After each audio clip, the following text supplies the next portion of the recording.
نحمده ونصلي ونسلم على رسوله الكريم أما بعد فأعوذ بالله من الشيطان الرجيم بسم الله الرحمن الرحيم وإذ قال إبراهيم رب أرني كيف تحيي الموتى قال ولم تؤمن قال بلى ولكن ليطمئن قلبي صدق الله العظيم بلغ العلا بكماله كشف الدجى بجماله حسن جميع خصاله صلوا عليه وآله فإن فضل رسول الله ليس له حد فيعرب عنه ناطق بفمه مولاي صل وسلم دائما أبدا على حبيبك خير الخلق كلهم.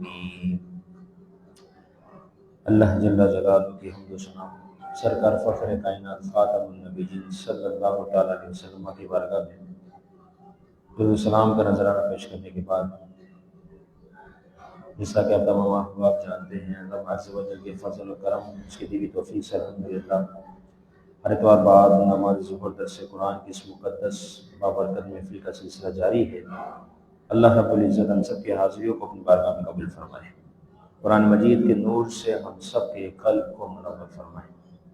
اللہ رب العزت قرآن مجید آیت نمبر 260 تیسرا پارہ ارشاد فرماتا ہے، وَإِذْ قَالَ إِبْرَاهِيمُ، اور یاد کرو اس وقت کو جب ابراہیم علیہ السلام نے عرض کیا، ربی، اے میرے رب، آرینی، مجھے دکھا، کیف تحیی الموتیٰ، کیسے تو مردوں کو زندہ کرے گا۔ قال، رب عز و جل نے فرمایا، اولم تؤمن، کیا تجھے یقین نہیں؟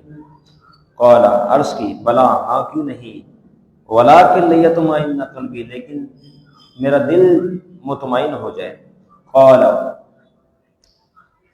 فرمایا، فخذ اربعۃ من الطیر، 4 پرندے پکڑ لو، فصرهن الیک، ثم اجعل علی کل جبل منهن، اسے اپنی طرف ہلا لو، ملا لو، پھر اسے ہر پہاڑ پر رکھ دو،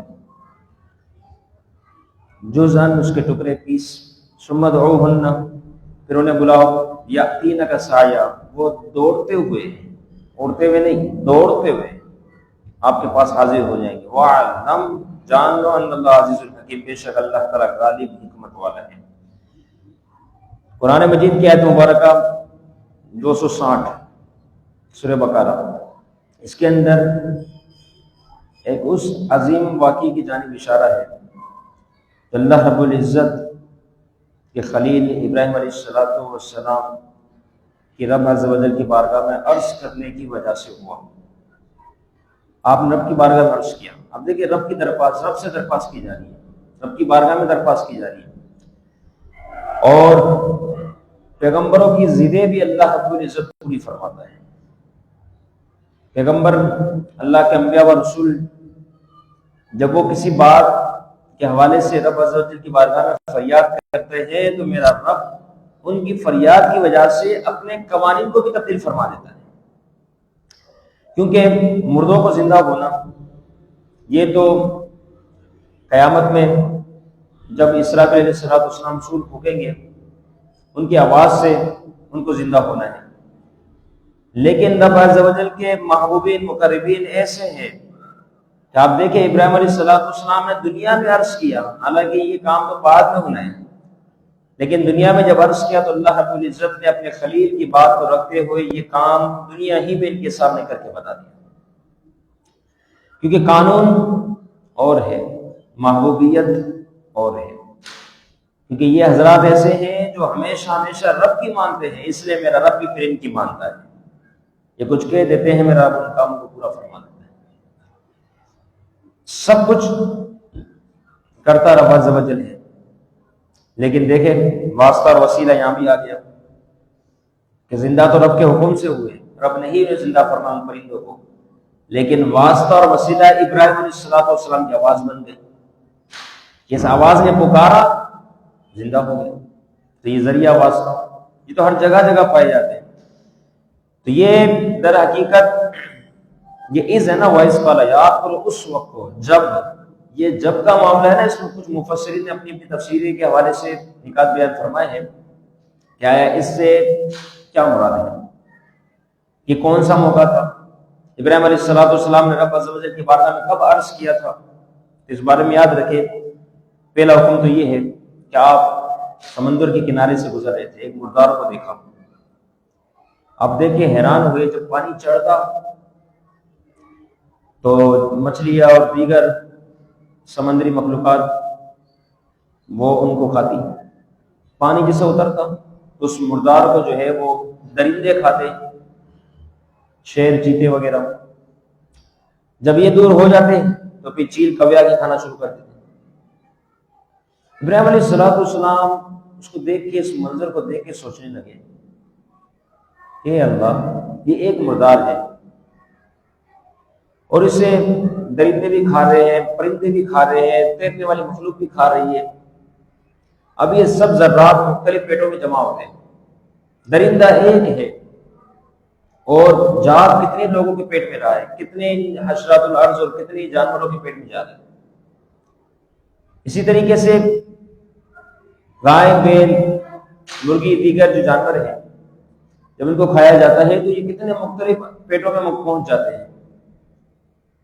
تو پھر ان تمام کو دوبارہ ملانا، کیونکہ اب تو ان کے پیٹ ان کے لیے قبرستان بنے ہوئے ہیں کہ ایک جانور ہے کئی پیٹوں میں پہنچ گیا، اس طریقے سے ایک پیٹ کے اندر کئی جانور جمع ہوں گے۔ اب ایک پیٹ کے اندر کئی جانوروں کا جمع ہونا یا ایک جانور کا کئی پیٹ کے اندر پہنچ جانا، یہ دونوں معاملات بہت مشکل۔ تو اے اللہ، انہیں تو کس طرح جمع فرمائے گا؟ گویا کہ یہ آپ جو ہے علم الیقین کے بعد حق الیقین کے مرتبے پر پہنچنے کے لیے آپ نے یہ رب کی بارگاہ میں عرض کیا، جسے پیچھے بھی ذکر ہوا عزیر علیہ السلام کے واقعے میں کہ ہمارا ایمان بالغیب ہے، لیکن انبیاء و رسول کا ایمان بالشہادہ ہوتا ہے۔ ایمان بالغیب کے ساتھ ساتھ ایمان بالشہادہ بھی ہوتا ہے، ان کو میرے رب آنکھوں کے سامنے چیزیں بتا دیتا ہے۔ ابھی آپ کی تمنا تھی، ایک تو بات یہ ہے، دوسرا یہ ہے کہ نمرود سے جب مناظرہ ہوا تو نمرود نے بھی یہ بات پیش کی تھی، ابراہیم علیہ السلام کے سامنے دو قیدیوں کو لایا گیا اور ایک کو چھوڑ دیا جائے، اس کو زندگی بخشی، ایک کو اس نے جو ہے وہ سولی پہ چڑھا دیا، کہا میں نے موت دے دی۔ تو اس موقع پر نمرود نے یہ بات ابراہیم علیہ السلام سے پوچھی کہ بتاؤ، کیا آپ نے کسی کو زندہ ہوتے ہوئے دیکھا ہے؟ تو ابراہیم علیہ السلام نے اپنی بارگاہ میں دعا کی کہ مجھے دکھا دے، تاکہ یہ ہوگا کہ آئندہ جب کبھی مناظرہ ہوگا، کبھی بحث مباحثہ ہوگا ان کفار سے، ان خدائی کا دعویٰ کرنے والوں سے، تو میں انہیں عین الیقین کے مرتبے پر بتا سکتا ہوں، کیونکہ اب عین الیقین ہو گیا نا، پہلے علم الیقین تھا، فقط جاننا فقط، اب عین الیقین ہو گیا کہ آنکھوں سے دیکھنا، جب آنکھوں سے دیکھے نہ ہوا تو پھر حق الیقین بندہ پہنچ گیا، یعنی دلیل سے ثابت کرنا۔ تو کہا کہ یہ سارا معاملہ اس طرح پر ہو جائے تو یہ بات ہو سکتی ہے۔ ملک الموت نے جب ابراہیم علیہ السلام کو خوشخبری سنائی کہ اللہ نے آپ کو اپنا خلیل بنا دیا، آپ کو مبارک ہو، جیسے بات سنی تو ابراہیم علیہ السلام نے عرض کیا کہ یہ بتاؤ میری علامت کیا ہے کہ میں اللہ کا خلیل بن گیا؟ فرمایا آپ حکم دیں گے مردے آپ کے سامنے زندہ ہو جائیں گے۔ تو فرمایا اس وجہ سے پھر ان چار پرندوں کو جمع کیا گیا اور پھر حکم دیا گیا تو زندہ ہوئے، یہ بھی ایک تفسیر بنتی ہے۔ اس طریقے سے آپ نے صحیفوں میں پڑھا تھا کہ میری اولاد میں سے عیسیٰ علیہ السلام ہوں گے جو مردوں پر ہاتھ پھیریں گے، حکم دیں گے تو مردے جو ہے وہ زندہ ہو جائیں گے۔ تو آپ نے دعا کی ہے اللہ یہ میرے اولاد میں سے ہوگا تو اسے یہ شان عطا فرمائے گا، تو بولا مجھے بھی شان دے۔ فرمایا بس آپ کو پھر یہ حکم ہوا چار پرندوں کو جمع کرے، آپ نے حکم دیا تو وہ زندہ ہو گئے۔ یہ بھی ایک تعریف بنتی ہے اس اعتبار سے۔ اسی طریقے سے قیامت میں فرمایا سب دیکھیں گے کہ مردہ زندہ ہو رہے ہیں، سب دیکھیں گے۔ تو ابراہیم علیہ السلام نے عرض کیا اللہ مجھے تو دنیا میں دکھا دے، وہاں تو سب ہی دیکھیں گے نا، میں تیرا خلیل ہوں، دنیا میں دکھا دے۔ تو حکم ہوا چار پرندوں کو جمع کرو، پھر یہ سارا معاملہ۔ اسی طریقے سے زندہ کرنا، بعض مفسرین نے لکھا کہ زندہ کرنا یہ اصل مقصد ہی نہ تھا، پھر کیا مقصد تھا؟ ہمیں یہ سارا کام ابراہیم علیہ السلام نے اس وجہ سے کیا تھا کہ رب عز و جل سے بغیر کسی واسطے سے کلام ہو جائے، بغیر کسی واسطے سے گفتگو ہو جائے، کلام ہو جائے۔ اس لیے ابراہیم علیہ السلام یہ سارے معاملات کیے۔ الغرض کہ یہ سارا سلسلہ ہوا۔ فرمایا اس قال ابراہیم ربی، اب دیکھیں ابراہیم علیہ السلام نے بھی دعا کے وقت کی پکارا ربی۔ انبیاء کرام علیہ السلام اس طریقے سے تقریباً اکثر انبیاء کرام مرسلین تمام کے معاملات رہے، جب دعا کرتے تو رب عز و جل کو یا ربی ربنا اللہم کہہ کے پکارتے تھے۔ اس کی وجہ کیا ہوتی تھی؟ یہ پکارنا در حقیقت دعا کی قبولیت میں بہت بڑا درجہ رکھتا ہے۔ اس طرح پکارنا سنت انبیاء بھی ہے۔ دیکھیں آپ نے انبیاء کرام علیہ السلام دعا مانگی، ربی کہہ کے دعا سے پہلے ربنا یا ربی یا اللہم کہنا سنت مبارکہ ہے، اسی طریقے سے کہا جائے۔ تو میں کئی پر دو حکمہ ہوتا ہے، یقین کے لیے آپ نے سوال کیا تاکہ یقین حاصل ہو جائے اور دل مطمئن ہو جائے۔ پھر وہ کچھ تفسیروں کے حوالے آپ کے سامنے ذکر کیے گئے اور تمام تفسیروں کے مطابق الگ الگ جو قول ملتے ہیں اس کے تحت یہ ساری چیزیں شامل ہو جائیں۔ فخذ اربعۃ من الطیر، 4 پرندے لے لو۔ اب ابراہیم علیہ السلام اس جگہ تشریف فرما ہے، 4 پرندے، مور، مرغ، کبوتر یا پھر کبوتر کی جگہ گدھ تھا، اور کوا۔ یہ 4 پرندوں کے بارے میں آتا ہے، ان 4 پرندوں کو آپ نے جمع کیا۔ پھر کرنا کیا ہے؟ اربعۃ من الطیر، 4 پرندوں کا فصرن الیک، اب کیا کرو؟ اپنا سر اپنے پاس رکھو، یعنی ان پرندوں کا سر اپنے پاس رکھو۔ ابھی ان کا جو سر ہے آپ اپنے پاس رہے گا، بقیہ جو جسم ہے ہڈیوں کے سمیت، ان کے بال اور کھالوں کے سمیت، وہ تمام کا تمام جو قیمہ بنا دو، بھون ڈالو۔ اب وہ قیمہ بن گیا، پھر فصرن الیک، ہلا دو صحیح طریقے سے تاکہ ہر قسم کا اشکال دور ہو جائے کہ اس کی باڈی اس میں چلے گی، اس کی باڈی اس میں چلے گی، مکس ہو گیا سارا معاملہ۔ جب یہ ہلا لیا جائے، پھر ہلانے کے بعد فرمایا اب کیا کرنا ہے؟ ثم جعل اللہ کل جبل، اب پہاڑوں پہ رکھنا، ہر پہاڑ۔ بعض نے فرمایا 4 پہاڑ تھے، ان میں شرقی، غربی، شمالی اور جنوبی، فرمایا 4 پہاڑ تھے۔ بعض نے فرمایا نہیں 10 تھے۔ بعض نے فرمایا کہ بہت بڑا ایریا تھا جہاں پر پہاڑ تھے، سب پہاڑوں کے بارے میں کس طریقے سے پہاڑوں پہ کلی جبل ہے نا، تمام پہاڑوں پہ کچھ حصے کو رکھ دیا جائے۔ اب یہ 4 پرندے تھے، ان کی جزیات کو، ان کی باقیات کو مکس کرنے کے بعد تمام مکس ہو گئے۔ اب اس کے بعد ان کو مختلف پہاڑوں پہ رکھ دیا گیا۔ جب پہاڑوں پہ رکھا، چونکہ سر ان کے آپ نے اپنے پاس رکھے تھے، اب یہ تمام جگہ پہ رکھنے کے بعد بون بھی ڈالا، اس کو ملا بھی دیا، اس کو الگ الگ حصوں پہ رکھ دیا۔ پھر کیا فرمایا؟ ثم ادعوا یاتینک سعیا، پھر انہیں حکم دو اور انہیں پکارو کہ رب کے حکم سے میرے پاس آ جا۔ جیسے آپ کی زبان سے الفاظ نکلنے ہوں گے، دیکھنا کیا ہوتا ہے کہ یہ پرندے اڑتے ہوئے نہیں بلکہ دوڑتے ہوئے آپ کی بارگاہ میں حاضر ہو جائیں گے۔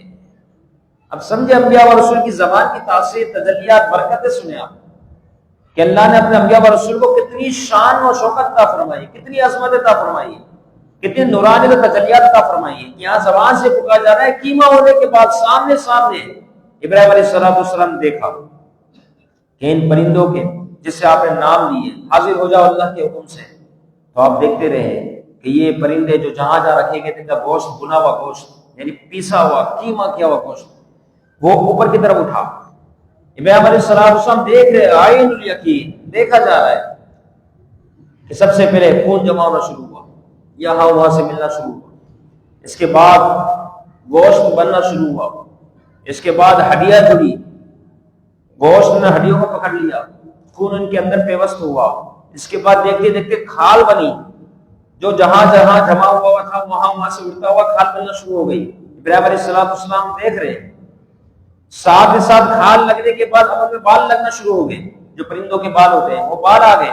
بال آنے کے بعد صحیح سن پر یہ 4 پرندے الگ الگ جگہ پر تیار ہو گئے، حالانکہ سب کے گوشت الگ الگ تھے، مکس تھے، سب جمع ہو گئے سارے کے سارے۔ اب چونکہ ان کے سر ابراہیم علیہ السلام کے پاس تھے، اب وہ دوڑتے ہوئے ابراہیم علیہ السلام کی بارگاہ میں حاضر ہوئے، سر ان کے اوپر لگا، رب کے حکم سے جس طریقے سے گوشت ہڈیوں میں سما گیا، ہڈیوں نے گوشت کو تاثیر دی، پکڑ لیا، کھال لگی، اس طریقے سے یہ بغیر گردنوں کے آپ کی بارگاہ میں حاضر ہوئے، اور اس کے بعد یہ گردن ان پہ جڑی، اور دیکھتے دیکھتے صحیح سالم پہلے کی طرح یہ 4 پرندے زندہ ہو گئے اور پھر اڑتے بنے۔ فرمایا یہ رب عز و جل کا، آپ دیکھیں اپنے خلیل سے محبت کا کتنا بڑا اظہار ہے کہ جب رب جس سے پیار فرماتا ہے تو ان کی باتوں کو کس طرح پورا فرماتا ہے، کہ کس طریقے سے اپنے انبیاء و رسول کی زبان سے نکلنے والے الفاظ کو سامنے پورا کر کے دکھایا۔ کیونکہ وجہ صرف یہی ہے کہ انہوں نے ساری زندگی رب کی مانی ہے، اس وجہ سے پھر رب ان کی مانتا ہے۔ یہ انبیاء و رسول کا مقام و مرتبہ اس حوالے سے اس آیت مبارکہ میں یہ ذکر ہو فرمایا حکیم، جاننا بے شک اللہ تعالیٰ غالب حکمت والا ہے، وہی غالب حکمت والا ہے۔ لہذا مسلمانوں کو چاہیے کہ اپنی زندگیاں اللہ رب العزت کی رضا کے مطابق گزاریں۔ آپ یقین کریں دنیا بھی اس کی ہے، آخرت بھی اسی کی، جس نے اپنی زندگی اپنے رب کی رضا کے مطابق گزاری، ہر حال میں رب کی رضا، دے رہا ہے تب بھی میں راضی، نہ دے تب بھی میں راضی، لے لے تب بھی میں راضی۔ وجہ یہ ہے کہ یہ سارا حکم رب عز و جل کی طرف سے ہی ہے۔ جب سارا حکم رب کی طرف سے ہے تو مجھے ہر حال میں پسند ہی پسند ہے۔ جب بندے کی اس اسٹیج پہ زندگی پہنچ جائے تو پھر اس کو سارے کام اچھے لگنے لگتے ہیں، پھر یہ ہوتا ہے کہ وہ اپنے رب کی رضا کے مطابق زندگی گزارتا ہے۔ آپ نہیں دیکھتے کہ یہ جملہ کتنا شاندار ہے کہ اللہ رب العزت میرے ساتھ ہے، اللہ عز و جل مجھے دیکھ رہا ہے۔ یہ دو جملوں میں در حقیقت تقوی، خوف خدا، پرہیزگاری کے حوالے سے سارے عنصر موجود ہیں، تمام جزیات موجود ہیں کہ اللہ رب العزت میرے ساتھ ہے، اللہ رب العزت مجھے دیکھ رہا ہے۔ دیکھو اللہ رب العزت میرے ساتھ ہے، بندہ غلط کام کرے گا؟ اس کو پتہ ہے میرے ساتھ کون ہے، اللہ ہے۔ اللہ رب العزت مجھے دیکھ رہا ہے، جب اس کا ذہن یہ بن جائے کہ میرا رب مجھے دیکھ رہا ہے تو کیا غلط کام کرے گا؟ چھوٹا بندہ بڑے بندوں کو دیکھنے یہ سمجھے کہ میرا بڑا مجھے دیکھ لے گا، میں غلط کام نہ کروں، تو وہ بڑوں کی وجہ سے، حالانکہ وہ بھی دنیا دار ہے، وہ بھی انسان ہے، وہ بھی اشرف المخلوقات ہے، اس سے بندہ خوف کھائے کہ بڑا مجھے دیکھ لے گا، میرے لیے یہ ہوگا، مسئلہ ہوگا، میں بڑوں کے سامنے کام نہ کروں، بڑا دیکھے گا فوراً کام بدل دے گا۔ تو جب بڑوں سے اتنا خوف ہے تو جس نے اس سے بھی پیدا کیا، جس نے تجھے بھی پیدا کیا، جس نے ہر مخلوقات کو پیدا کیا، تو اس سے کتنا خوف ہونا چاہیے۔